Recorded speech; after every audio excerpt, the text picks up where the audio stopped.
Hello good morning. और अभी आप लोगों को बिहार बोर्ड से संबंधित प्रश्न बताने आ रहे हैं। और ये प्रश्न जो है वो दो चर वाले रैखिक समीकरण से है और ये समीकरण को बनाना पड़ेगा। ठीक है, आइए हम लोग देखते हैं कि कैसे बनेगा। ये प्रश्न को देखेंगे। प्रश्न कह रहा है कि दो संख्याओं का अंतर 26 है ना, और एक संख्या जो है वो दूसरी संख्या का 3 गुना है, तो वो संख्या को ज्ञात करना। मतलब समझो कि अगर दो संख्या को अगर ले लेते हैं तो दो संख्या को यदि हम घटाएंगे तो वो संख्या कितना बचा होगा, 26 होगा, है ना। तो देखिए हम लोग सबसे पहले करेंगे क्या, इस क्वेश्चन को सॉल्यूशन करने के लिए सबसे पहले आप लोग क्या कीजिएगा, हल कर लीजिए। अब देखिए इसमें क्या करा है कि दो संख्या है ना, तो क्या करेंगे, मानेंगे कि माना है ना पहला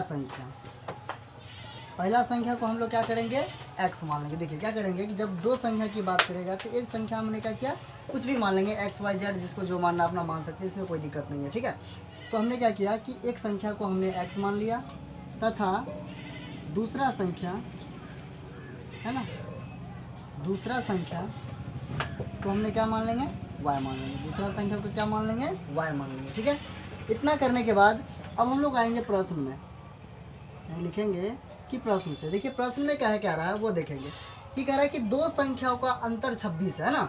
अंतर का मतलब होता है घटा। तो दो संख्या, एक पहला संख्या दूसरा संख्या, मतलब ऐसे करेंगे कि पहला संख्या को क्या माने x और दूसरा संख्या को क्या माने y। तो दो संख्या का अंतर मैंने घटा कर दिया। ठीक है, तो अंतर का मतलब ही होता है घटा। तो दो संख्या का अंतर कितना होता है, 26 होता है। ठीक है, तो दो संख्याओं का अंतर क्या हमने कर लिया, 26। इसको आप क्या करें, समीकरण 1 मान सकते हैं, कोई दिक्कत यहाँ तक।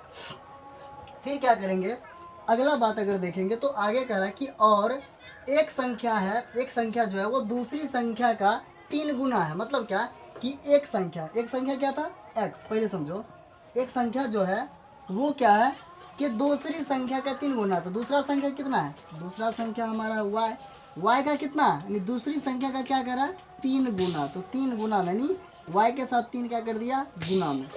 तो ये हम लोग मान लेंगे समीकरण 2। तो ये दो चर वाले रैखिक समीकरण में आप लोग प्रतिस्थापन विधि से बनाए होंगे, है ना, या फिर विलोपन विधि से या वर्गगुणन, कोई तरीका से आप इस क्वेश्चंस को बना सकते हैं। देखिए तो देखिए क्या है कि एक समीकरण निकल गया, दूसरा समीकरण भी हमारे पास दो समीकरण है ना। तो हम लोग क्या करेंगे कि सबसे आसान हम लोग प्रतिस्थापन विधि से हम लोग कर सकते हैं। ठीक है, तो आइए प्रतिस्थापन विधि से अगर चलेंगे तो आप लिख लीजिएगा प्रतिस्थापन विधि से, है ना। क्या करेंगे कि किसी भी समीकरण से हम लोग स्टार्ट कर सकते हैं। तो मान लीजिए हम लोग समीकरण 1 से शुरू करते हैं बनाने के लिए। समीकरण 1 है ना, लिखेंगे समीकरण 1 से। तो समीकरण 1 क्या कह रहा है कि x माइनस वाई बराबर 26 लिखेंगे, है ना, कि x माइनस वाई बराबर कितना लिखेंगे, 26। ये समीकरण 1 में कह रहा था, कोई दिक्कत नहीं। तो अगर x का वैल्यू निकालो या फिर y का, कोई दिक्कत नहीं। तो लिखेंगे x बराबर, तो बराबर लिख लीजिए, बराबर के बाद क्या है 26, तो बराबर के बाद 26।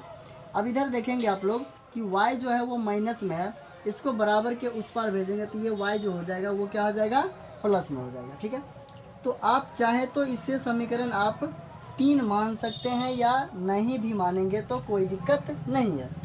ठीक है, लिखेंगे कि अब समीकरण 3 का मान या x का मान, ऐसा करके लिखेंगे, है ना, जो भी आपको समझ में आएगा। समीकरण 3 लिखे तो कोई दिक्कत नहीं, नहीं लिखेंगे तो भी कोई दिक्कत नहीं। लिखेंगे कि x का मान, है ना, समीकरण किस में रखें, देखिए 1 से हमने चला तो 2 में रख देते हैं, है ना। समीकरण 2 में रखने पर ऐसा कर लेंगे, समीकरण 2 में रखने पर। तो देखिए समीकरण 2 क्या है हमारे पास, x बराबर 3y। यहाँ पे लिखेंगे कि x बराबर 3y, ये हमारा समीकरण 2 कह रहा है, कोई दिक्कत नहीं यहाँ तक। आगे हम लोग क्या करेंगे, देखेंगे कि क्या x का मान हमको रखने के लिए करा था ना हम लोग, x का मान। तो देखिए x के वैल्यू में, यानी x के बराबर में क्या है, 26 प्लस y, यानी x के जगह हम लोग लिखेंगे 26 प्लस का y, और बराबर के बाद देखेंगे क्या है बाबू, 3y। तो 3y जैसा था हमने वैसा ही कर दिया। ठीक है, अब आगे हम लोग इसका सॉल्यूशन करेंगे। देखिए ये 26 जो है उसको 26 को 26 ही रहने दें। ठीक है, बराबर कर लीजिए बराबर के बाद देखिए 3y है, तो बराबर के बाद आप इधर 3y है तो 3y कर लीजिए। अब देखेंगे कि y जो है इधर प्लस में, बराबर के बाद उसको कर देते हैं, पक्षांतर कर देते हैं, तो क्या हो जाएगा इधर प्लस में, तो इधर आएगा तब माइनस में हो जाएगा। क्लियर।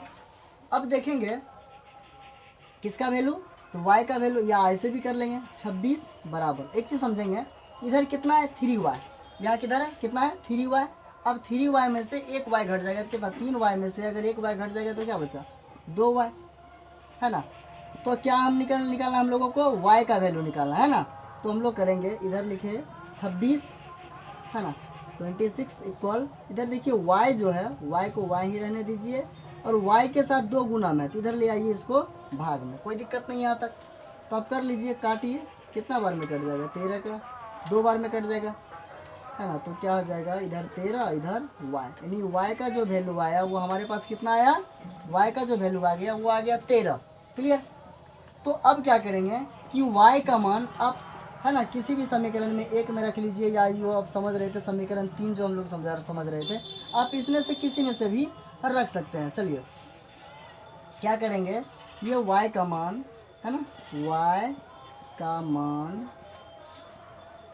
किस में रख दें, ये जो समीकरण बनाए थे हम लोग, है ना, x का मान, है ना, तो ये वाला है ना, ये करेंगे कि y का मान किस में, x में, या सॉरी x छोड़ दो, समीकरण 3 जैसे बना रहे थे ऐसा कर लो, समीकरण 3 में रखने पर या समीकरण 2 में रखने पर, किसी में भी आप रख सकते हैं, कोई दिक्कत नहीं है। तो समीकरण इसमें रख दो, y का मान समीकरण 3 में रखने पर, ऐसा कर लीजिए जो आप लोगों को बताए थे, समीकरण 3 में रखने पर। देखिए तो समीकरण 3 क्या था, ये हम लोग निकाले थे कि x बराबर 26 प्लस y, ये था। तो हम लोग क्या करेंगे कि x का वैल्यू निकालना है, तो x को ऐसे ही छोड़ दीजिए, 26 है तो 26 प्लस y का वैल्यू हम लोग कितना निकाले थे, y का वैल्यू निकाले थे 13। तो इस प्रकार से y का वैल्यू आप रख दीजिए। तो x बराबर आप देखिए 26, अब प्लस में 13, तो 6 3 9, दोनों को ऐड कर दीजिए 39। ये क्या हो गया, ये हो गया x का वैल्यू 39 और y का वैल्यू, तो हम लोग कर सकते हैं यहाँ कि अतः, है ना, संख्या